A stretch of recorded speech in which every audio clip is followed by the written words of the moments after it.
पूरे देश में इलेक्शन कमीशन एसआईआर के जरिए मतदाता पुनरीक्षण का काम करने जा रहा है। हमने बिहार में देखा कि किस साजिश के तहत बिहार के मतदाताओं को वंचित किया जा रहा था।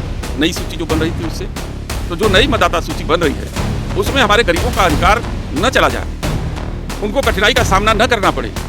सबको मत देने का अधिकार जो बाबा साहब भीमराव अम्बेडकर जी ने संविधान में दिया है, उसकी रक्षा के लिए आज हम हमारे जनपद वाराणसी के जिलाध्यक्ष सुदीप भाई, हमारे जौनपुर के जिलाध्यक्ष मौर्य जी, हमारे गोपाल भाई गाजीपुर के जिलाध्यक्ष तथा हमारे जो है सतरान राजभर जी जो चंदौली जनपद के जिलाध्यक्ष हैं, संयुक्त रूप से हम लोगों ने जाकर के आयुक्त को मैंने पत्र दिया और कहा कि गरीब को एसआईआर जारी करने से पहले, पुनरीक्षण जो है कि सूची बनाने से पहले गरीब को उनका मालिकाना हक दीजिए, क्योंकि पुश्तों से, कई पीढ़ियों से गरीब समाज जो मकान बना करके रह रहा है, आज सरकार उनसे उस जमीन का मालिकाना हक मांग रही है, उस जमीन की नवैयत मांग रही है कि वो सरकारी है कि गैर सरकारी।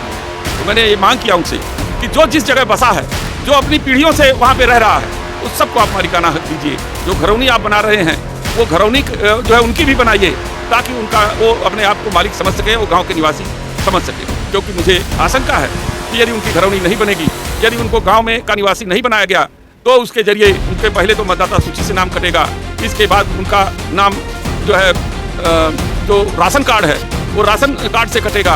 राशन कार्ड से कटने के बाद उनको जो है मिलने वाली जो सरकारी सहायता है वो सारी सहायता बंद हो जाएगी और उनको 2ym दर्जे की नागरिकता हासिल हो जाएगी और उनके नाम के आगे डी लिख दिया जाएगा कि वो फिर उन्हें साबित करना पड़ेगा कि वो इस देश के नागरिक हैं कि नहीं है। तो सरकार नहीं चाहती है कि गरीबों का भला हो। ये तो सामंतवादी व्यवस्था से भी ऊपर जाकर के काम करना चाहते थे। कभी मनुवाद के सिद्धांत पर चलने वाली भारतीय जनता पार्टी ये कभी नहीं चाहती कि गरीब को उसका अधिकार मिले, ये कभी नहीं चाहती कि गरीब उनके बराबर बैठ करके जो है कि अपने अधिकार की बात करे। इसलिए एसआईआर के जरिए वो गरीबों के हक को छीनना चाहती है और हम समाजवादी अपने राष्ट्रीय अध्यक्ष जी के नेतृत्व में इस काम को होने नहीं देंगे। गरीबों के अधिकार की रक्षा करेंगे, उनकी मतदाता सूची में उनका नाम चढ़वाएंगे और जिस भूमि पर, चाहे वो सरकारी हो या गैर सरकारी हो, अगर वो अपने जिस भूमि पर मकान बना करके कई पुश्तों से रह रहे हैं, तो उनको उनका अधिकार, उनका मालिकाना हक दिलाने का काम करेंगे। यदि ये सरकार नहीं करेगी तो ये आंदोलन ये काशी की धरती से प्रारंभ होगा और हम इस आंदोलन को तेज करेंगे और राष्ट्रीय अध्यक्ष की इशारे की जरूरत होगी और इस आंदोलन को हम लखनऊ और देश के कोने कोने तक ले जाने का काम करेंगे। वो मानते हैं कि गरीब समाज हिंदू है?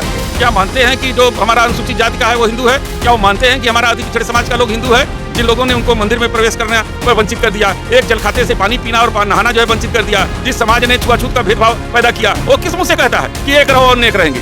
और जिसको एक करना है वो एक कर रहे हैं, जिसको नेक रहना है वो नेक हैं। तो आई लव महादेव और आई लव मोहम्मद में क्या दिक्कत है? ये तो दोनों आराध्य देव हैं। जो जिस धर्म को मानता है उससे मोहब्बत करता है, लेकिन सरकार को इससे चिढ़ है।